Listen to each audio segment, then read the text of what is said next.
let's go ahead and begin. Basically, today I'm going to tell you, we're going to go through what is verification, what is the data retrieval tool, what do I need to know if I get selected for verification.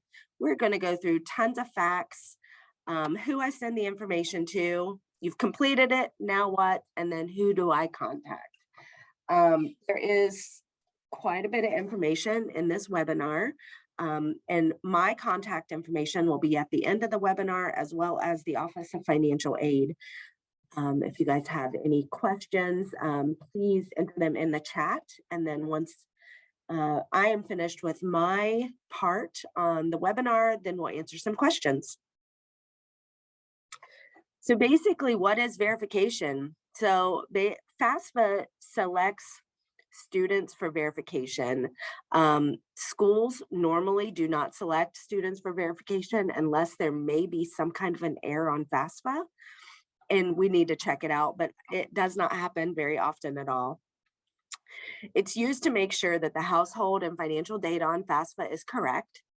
The process is selected randomly. Approximately 1 in every 3 students get selected. And I'm going to say randomly lightly, because I will tell you, once you get selected once for verification, more than likely you're going to get selected again. I don't know why that is.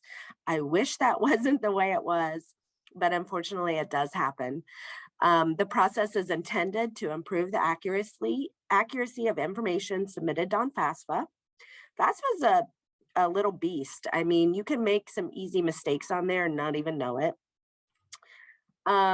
Financial aid administrators have the right to ask for any documentation they feel is necessary.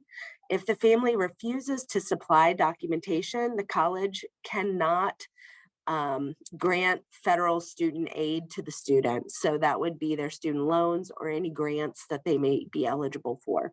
So it is important to complete this process in a timely manner. It can delay the awarding process, especially if you're an upper class student. Current incoming freshmen, it just depends. We might hold off a little bit on the students selected for VER before we send out the financial aid award, but not too long are we waiting on that. Just know that as an incoming student, if you are selected for VER and you get a financial aid award before VER has been completed, it may not be an accurate financial aid award, so you can't rely on that information necessarily. If you request a special circumstance review through the university, you must complete this process first. So everybody does need to kind of know how to do it. So I'm going to dig right into FAFSA. What is the data retrieval tool? So this is a link in your student's FAFSA that basically can easily transfer your 2020 tax data for the student and parent from the IRS to FAFSA. You do have to select this link in order to get it to work, but what it does, it takes you out to the IRS website, you confirm some information and say transfer, and then the information is put directly into FAFSA that was on your taxes. So no extra information goes in there, and it doesn't miss any information either. It is the most accurate way to make sure that your tax data is reported correctly on FAFSA, as this is probably one of the most common mistakes people make. If you decide to use the data retrieval tool, basically, you and your student will need your FSA ID and password. Once you have done it though, you cannot go in and correct that tax data. So just keep that in mind. But as long as you do it, it does make the verification process a lot easier. We don't need to normally request tax data from you if you have successfully transferred your information. There are some times when you are not eligible to use the data retrieval tool. Basically, individuals who file as married but separate tax returns, you're not eligible. The last name of your parent listed on FAFSA does not match the last name on their Social Security card. It's going to pop up as an error that you're not eligible. A birth date is reported incorrectly for a parent or a student. You're just not going to be able to do it. The address on the tax return isn't correct. So basically, they go by the address that was listed on the tax return when it was filed. Now, you do have to keep this in mind because you're going to be reporting 2020 tax data on this FAFSA. So if you have moved between 2020 and now, you will want to probably check that tax return to see what your address was listed in order to make sure that this is successful. Or if you have citizenship issues or newly acquired residency status, it's not going to allow you to use this data retrieval tool. Okay, I was selected for verification. Now what? So first off, don't panic. It doesn't mean you've done anything wrong with FAFSA. I promise you that. It's just a random selection. If you are selected for verification, you will receive an initial mailing with instructions and information that we need to complete this process. We have not yet sent out our mailing. It is going to go out next week for all of our incoming students that have been selected. We also have the information available out on our website, which I believe you're getting links to when your student is selected. So you're welcome to use that and not return it in the mail. Whatever you choose is fine with us. Basically, you're going to get a verification worksheet. This must be completed, fully signed by both the student and the parent, and then submitted to us. And then there could be some other documentation that we might need. Did your parents report pension information? Meaning it does ask, you know, how much money your parents paid into their retirement. So it's usually on box 12 of the W-2. So if you reported information from your W-2s into FAFSA, we are going to need to see a copy of your 2020 W-2s. Did your parent file a 2020 federal tax return? Were your parents able to use the data retrieval tool successfully? And did your parents receive or pay any child support in 2020? This gets a little bit tricky. Excuse me. I almost wish that they would remove the child support question from FAFSA, because a lot of you who maybe have been receiving or paying for child support could be ending here really soon because your student is 18 or about to graduate. So if you reported any information, basically we need to see proof of what was paid. And if you are no longer responsible for paying child support or receiving child support for the student that has turned 18, then if you could send in the court document saying that, you know, that has ended, then we will ultimately remove it from FAFSA. It just sometimes causes a lot of headache if you have reported any child support. Did your parents separate or divorce in 2020 or 2021? Basically, if this is the case, you're going to want to contact me about maybe a possible special circumstance appeal.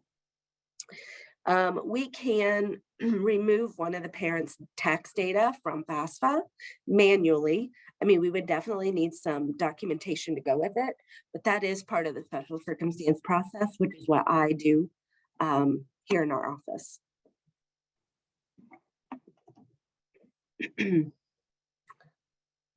Okay, so these are just some verification facts, some things that you might kind of come up with or come up on and maybe not understand.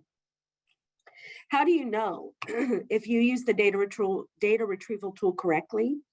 Do you still need my tax data? So no, if you completed the data retrieval tool, when you go into your student's FAFSA, it will say transferred from the IRS. That's how you know that you've done it successfully. I do not need your tax data if you have completed that successfully.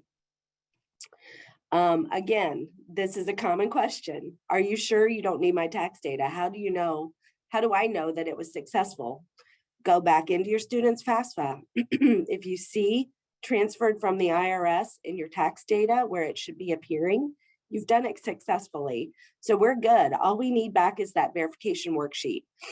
It's possible that we might need W-2s, but we'll contact you if that's the case. What part of the tax return do we send in if we need to send in our tax return?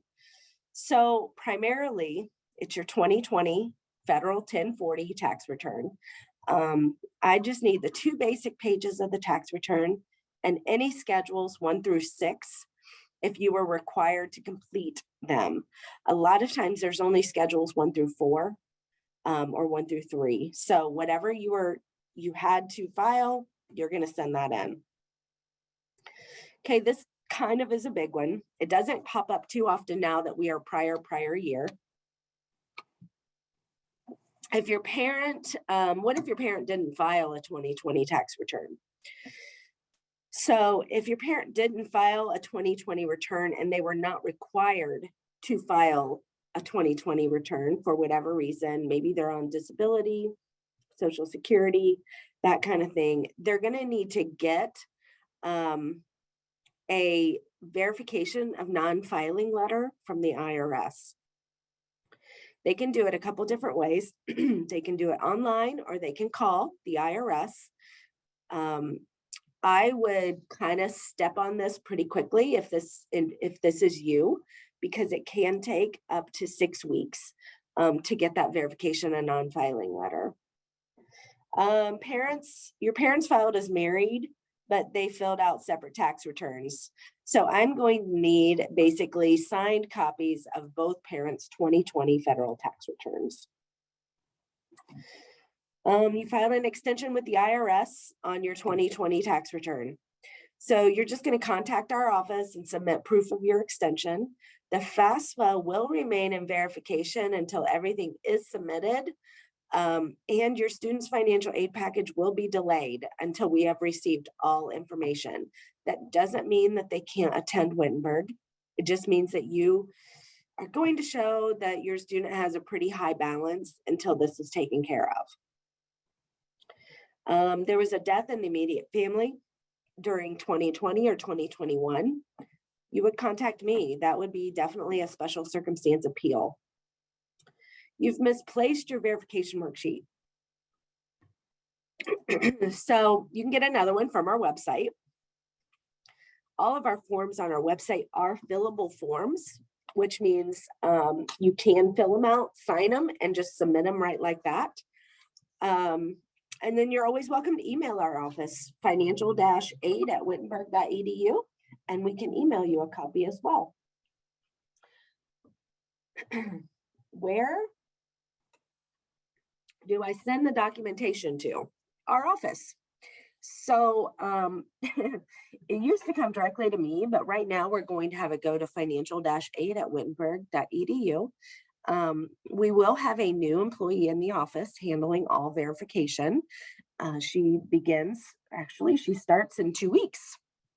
So I'll be training and all that good stuff. I'm sure she's going to have a ton of questions, which she'll reach out to you for, or I'll reach out to you for them as well. You can fax the information. The fax machine is in our office, so your documentation is secure. Or you can just mail it. If you're going to mail it, I would mail it to care of financial aid, just to make sure that we are going to get it. We get a lot of mail on campus daily. So this just ensures that. So you've completed verification. Now what? So once the verification process has been complete, your student will receive an email from our office. Basically, the email is showing them that their financial aid award package is good to go, and it'll be ready within 1 to 2 weeks of completing this process, sometimes sooner, depending on the time of year. Your student will receive an email also when their financial aid award package is ready. You are always welcome to call or email our office just to get a status check. Keep in mind, though, that the process can take 2 to 4 weeks for completion, but depending on the time of year. Once you get the verification worksheet, we just ask that you return it and the documents that will need to come with it within 30 days. But getting into the January timeline, verification sort of ramps up a little bit because we have more and more people filing FAFSA. So it can take a little bit longer to finish at that point in time. Who do I contact with questions? So you'll contact our office. Email is probably the quickest way to get a response, but you are welcome to call and speak to any one of us here in the office. If you have specific questions about the special circumstance process, you're going to want to contact me directly.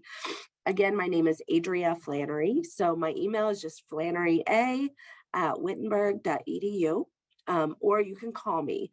The special circumstance process does take a little extra time, and it does require a lot more paperwork. So we can do a special circumstance for multiple things. We can do special circumstance for if there's been a divorce, if there's been a death, loss of job, excess medical bills. If you pay private school tuition for younger siblings of a student that's coming here to WIT, maybe I have been seeing a lot of parents and families who have done IRA withdrawals or rollovers due to the pandemic and all of that stuff. So all of that information is sort of showing up on the 2020 taxes. So if you have done that, you will want to call, because if it was a one-time withdrawal from an IRA account, then basically we take that into consideration. We remove it from FAFSA because that money is non-existent any longer. And then there are many other things we can discuss when it comes to special circumstance. Again, I've been doing the special circumstance process for the past 4 years, and not one of them is the same. But I'm definitely happy to help navigate you guys through this process. And that was pretty quick. I probably talked really fast.